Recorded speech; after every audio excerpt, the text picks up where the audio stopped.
Peace be upon you all, dear listeners. Today I want to share some thoughts and weigh in on the unlawful and reprehensible collective punishment inflicted on the Palestinian people by the Israeli regime. Although it isn't classified as a genocide by the ICJ and would need years for a ruling of that nature to be decided, I am going to address it as such, given the mountain of evidence demonstrating Israel's intent to destroy the Palestinian population. Now, I will not go through that evidence in this video, given that there are a lot of amazing videos detailing these points, links to them in the description. However, I do want to talk about the nature of decolonization, as it pertains to the psychological, social, and political spheres of society. To start, I would like to go over Fanon's book, titled The Wretched of the Earth, an essential read that delves into the mind of the colonized, the struggle for liberation, and the role an intellectual plays in actualizing that reality. In the first chapter, concerning violence, I am going to go over this passage with you guys. The passage reads, quote, "The zone where the natives live is not complementary to the zone inhabited by the settlers. The two zones are opposed, but not in the service of a higher unity.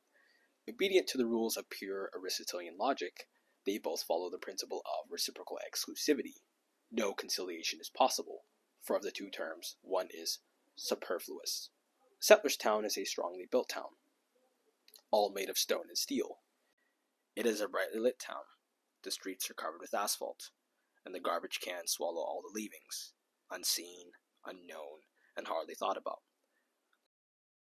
The settler's feet are never visible, except perhaps in the sea, but there you're never close enough to see them. His feet are protected by strong shoes, although the streets of his town are clean and even, with no holes or stones. The settler's town is a well-fed town, an easy-going town. Its belly is always full of good things. The settler's town is a town of white people, of foreigners. The town belonging to the colonized people, or at least the native town, the Negro village, the Medina, the reservation, is a place of ill fame, peopled by men of evil repute. They are born there. It matters little where or how. They die there. It matters not where nor how. It is a world without spaciousness. Men live there on top of each other, and their huts are built on top of the other.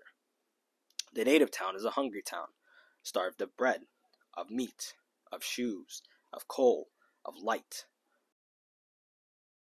The native town is a crouching village, a town on its knees, a town wallowing in the mire. It is a town of dirty Arabs. The look that the native turns on the settler's town is a look of lust, a look of envy. It expresses his dreams of possession, all manner of possession, to sit at the settler's table, to sleep in the settler's bed, with his wife, if possible. The colonized man is an envious man, and this the settler knows very well. When their glances meet, he ascertains bitterly, always on the defensive. They want to take our place. It is true, for there is no native who does not dream, at least once a day, of setting himself up in the settler's place." These paragraphs meticulously dissect the profound disparities and dehumanizing dynamics between the colonized and the colonizers. It is important to note that Fanon, who was from Martinique, was particularly engaged in the context of the Algerian War of Independence against French colonial rule, a conflict that lasted from 1954 to 1962. He provides specific examples throughout the book in the context of French colonialism in North Africa. That being said, his analysis is more general and seeks to explore the common patterns and dynamics of colonial relationships. He goes at length to talk about the zones inhabited by the natives and settlers, how they are starkly opposed. Fanon employs vivid imagery to depict the settlers' towns. In contrast, the native town is portrayed as a place holding the ills of society, marked by overcrowding living conditions, deprivation of basic necessities, and racial derogation. He highlights the colonized people's yearning for possession, a desire extending beyond material goods to a longing for a place at the settler's table.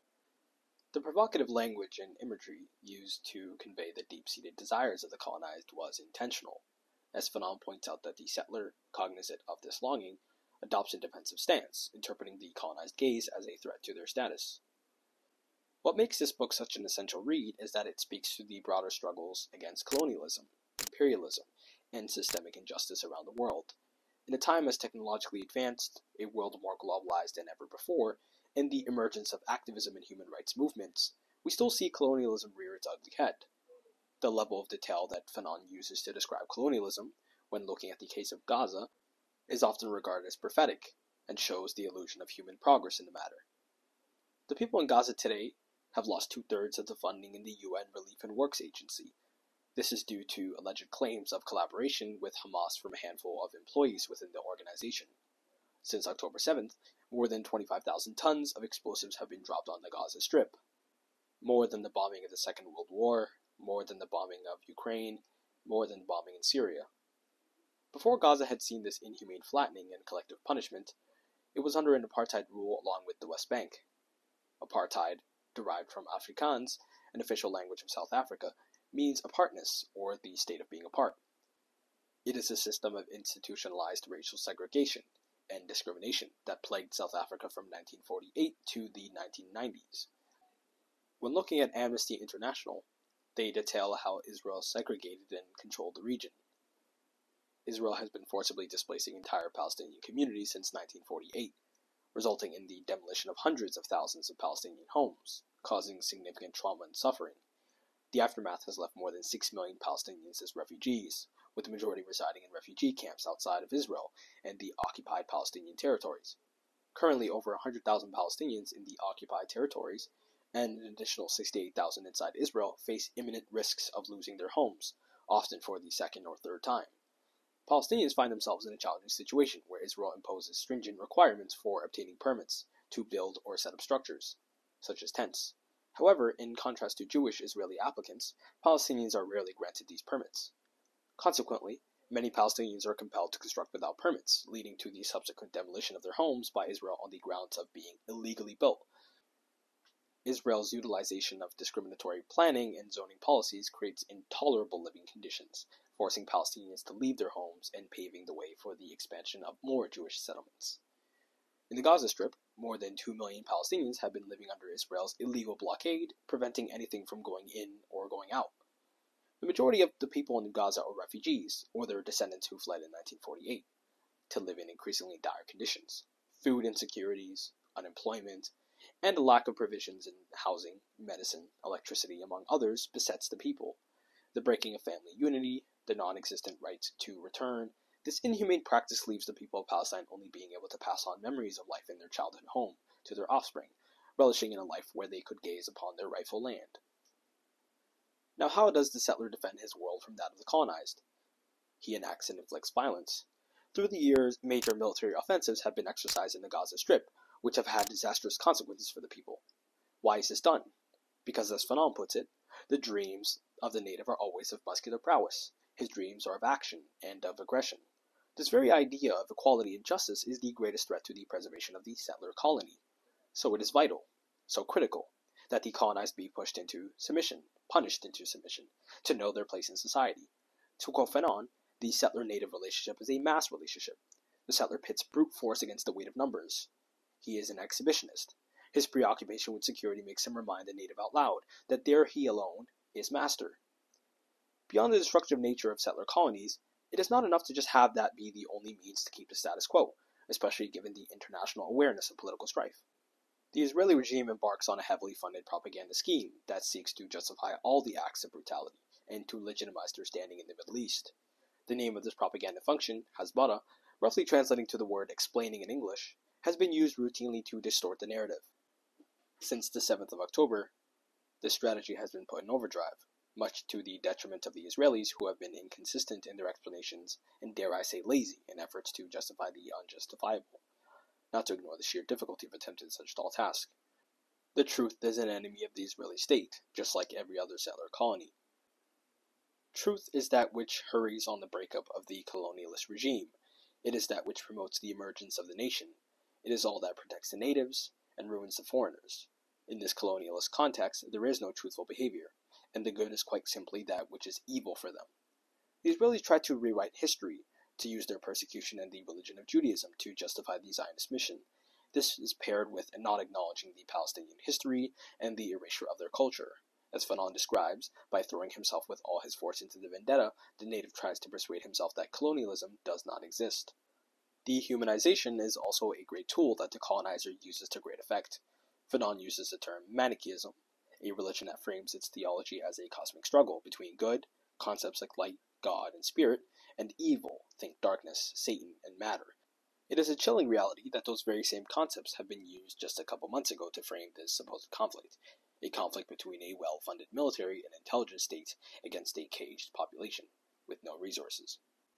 I would be remiss not to bring up Aimé Césaire's essay, Discourse on Colonialism, to further outline the dehumanizing aspect of colonization. The man was a prominent poet, also from Martinique like Fanon, a playwright, an essayist, and politician, known for his influential contributions to literature, politics, and the anti-colonial movement at large. What makes his analysis so important was that it was directly confronting the so-called well-established notion of Eurocentrism and the alleged superiority of European thought, society, and culture mixed with religion. I'm sure you have all heard these common stereotypes when it comes to the Orient: manipulative, untrustworthy, rude, barbaric, religious, traditional, rough, and dirty. This reductionist view perpetuates dehumanizing images, casting the Orient as mysterious, irrational, and inherently different. They must be treated as so, is the next logical conclusion. In Israel, there is a preference for European Jews, also known as Ashkenazi Jews, in society, and they are the most privileged as a result. It is a well-known fact that in Israel, the Arab Jews, otherwise known as the Mizrahi Jews, are discriminated against. One can only imagine the second-class citizenship of non-Jewish Arabs. Today, you have people cheering on the total destruction of Gaza, with bigots online claiming that the world will be better off without them. The complicity of Western nations to just stand there and back the Israeli bombardment, financially and diplomatically, is nothing short of enraging to the global South. It is those same nations that have, in the last century, witnessed Western intervention in the name of freedom and self-determination, whatever that means. It is a spectacle to see how Césaire challenges the hypocrisy of a European nation and these very same claims head-on. To quote him, he says, "And when we hear the head of a great nation, a European nation, declare with his hand on his heart that he must come to the aid of a poor little country with no economic resources and whose people are fighting for their independence against tremendous odds, we sense here imperialism is caught in the very act, and the great words of freedom and self-determination mean absolutely nothing." This colonial exploitation is further explained by Césaire. Quote, "Between colonizer and colonized, there is room only for labor, forced labor, intimidation, pressure, the police, taxation, theft, rape, compulsory crops, contempt, mistrust, arrogance, self-complacency, swindishness, brainless elites, degraded masses. No human contact but relations of domination and submission, which turn the colonizing man into a classroom monitor, an army sergeant, a prison guard, a slave driver, and the indigenous man into an instrument of production. My turn to state an equation. Colonization equals thingification." Césaire encapsulates the dehumanizing effects of colonization in the term thingification. He states that the reduction of the colonized people to objects or commodities makes them malleable and exploitable. He suggests that this process involves stripping away their humanity, rendering them a passive backdrop that can be manipulated and abused. The unjustified movement restrictions in the West Bank, the incarceration of hundreds of thousands of Palestinians since 1967, the trial of underage kids in military courts, which have a near 100% conviction rate, the delaying of these trials, keeping Palestinians detained unjustly, they are stripped of their clothes, blindfolded, numbered, and tortured. This is dehumanization, the process of depriving a person or group of positive human qualities. As the future of Gaza is uncertain, and the world has done little to force a ceasefire, many people on the internet have discussed what the next steps would be. All this political discourse is in a way fruitless because we as outsiders cannot imagine, we cannot hold a candle to the sheer horror that those in the Gaza Strip and the occupied Palestinian territories have experienced, and are still experiencing. All we can do is listen to what the people of Palestine say is the method of decolonization, and support them in their cause. We do know that Hamas and the Palestinian National Authority have different strategies to achieve statehood. That being said, I do want to close with Fanon and what he describes as essential to decolonization. For Fanon, violence is seen as a means of achieving decolonization. The most prized possession of settlers is the land in which they draw their income, their livelihood, their status. He states that for the oppressed, the land back movement is paramount. A move, to quote him, will bring them bread and above all dignity. His reasoning for this violence is born out of necessity, in which he describes the two camps of having goals that are diametrically opposed. So how does one reconcile with that fact? Well, according to Fanon, It is resetting the table through the same means that brought about its destruction in the first place, violence. He describes it as a cleansing force, a creative act, and an inevitable consequence. To quote him, national liberation, national renaissance, the restoration of a nationhood to the people, commonwealth, whatever may be the headings used or the new formulas introduced, decolonization is always a violent phenomenon. Today, we are witnesses to the greatest injustice of our times, and we must always remind ourselves that decolonization is ugly. Achieving it through diplomatic and peaceful channels, as we've been advised time and time over to be the appropriate course of action, seems unattainable. This doesn't imply that in an ideal world, opting for nonviolent methods to alleviate the suffering of the Palestinian people would be undesirable. Absolutely not. Rather, it is a facade, a strategized means to keep the status quo.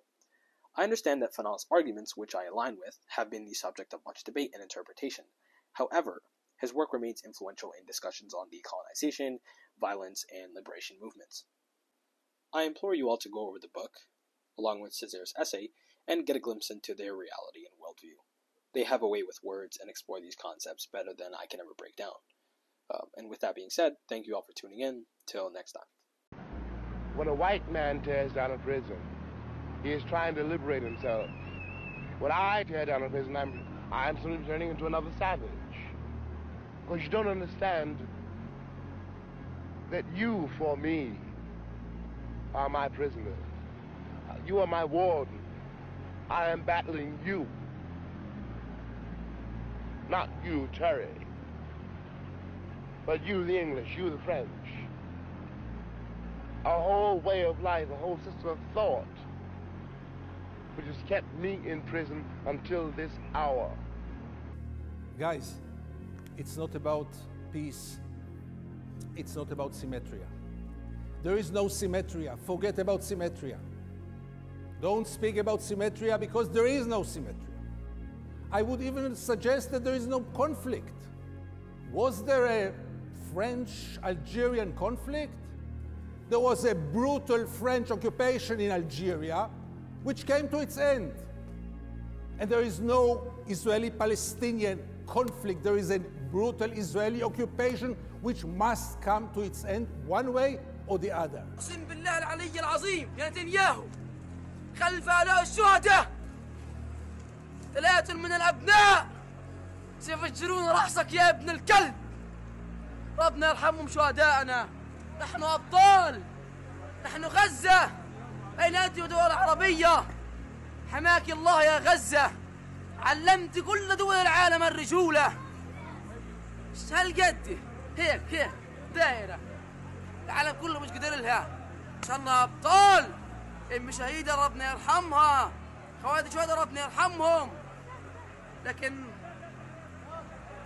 حتنعاد الأيام وحتصور أنت وأنا داس على رقابهم هيك جوا زي ما داسوا في 7 أكتوبر لما حكوا جنود الاحتلال